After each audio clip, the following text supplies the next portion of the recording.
Allora, Raffaele Padrone, vice segretario nazionale della UGL Polizia, innanzitutto ben ritrovato. Rispondiamo a Deborah Serracchiani, la quale dice non c'è invasione. Lei ha sempre detto che ai confini purtroppo non ci sono forze dell'ordine adeguate per presidiarli.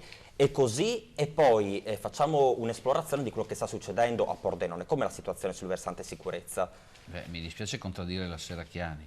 Il problema è che non sarà un'invasione, ma arriva tanta gente, non so, chiamatela come volete, gente che noi non abbiamo mai visto. Adesso stanno arrivando poi pakistani, stanno arrivando stranieri che con la guerra hanno poco a che fare, insomma, migranti economici. E quindi anche perché insomma c'è sui giornali che i siriani se la prende la Germania, la Merkel ha detto voglio solo la gente culturata, che sono quelli che arrivano dalla Siria, insomma, qua non arrivano questi.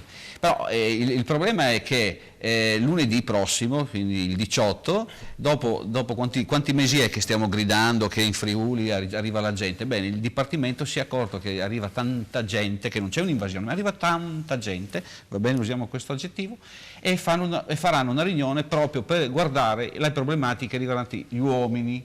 Noi abbiamo scritto, abbiamo dato le nostre problematiche, chiaramente quelle di Tarvisio, perché scendono dall'Austria, cioè ce le rimandano indietro. Il problema è che su 10 valichi ci sono 3 internazionali, benissimo, abbiamo 2 uomini e 2 militari che sono associati alle nostre pattuglie, quindi sa, fare 12-13 valichi con una macchina e 2 uomini credo che sia ben poco. Questo è il risultato. Il problema è poi in questi, l'ha detto, ha parlato di uffici sanitari. Bene, ancora noi queste persone le abbiamo protestato perché uffici sanitari non ce ne sono, quindi arrivano chissà chi, i colleghi hanno contatti con questa gente, ma è una cosa che avevo anche scritto sul giornale la settimana scorsa. Ecco, abbiamo pochissimi secondi ancora, Padrone, a noi interessa anche e soprattutto la sicurezza. La sicurezza, noi abbiamo scritto perché abbiamo saputo che il Questore è andato a parlare in questi giorni con il Dipartimento per darci degli uomini, nuove leve, non persone che sono 18 anni che stanno aspettando di arrivare a Pordenone, ci sono 104 colleghi da 18 anni, da minimo 10 anni che tentano di arrivare a Pordenone,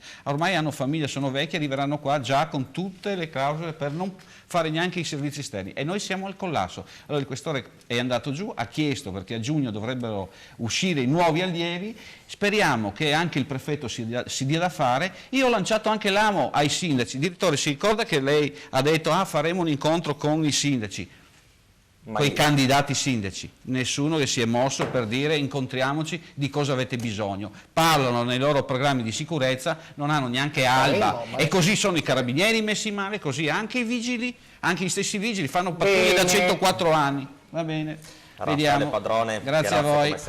Faremo sa che non dimenticare che domani si aprono i seggi per il referendum, domani lavora? Sì. Meno male. Non abbiamo neanche gli uomini a mettere i seggi. Ma lei ci va? Ci vado, è ovvio che ci vado. Oh, venite a trovarmi, Ma in divisa, spero. In divisa. In divisa, finalmente vediamo. Guarda che è dal 94 che non andavo i seggi. Appunto, finalmente.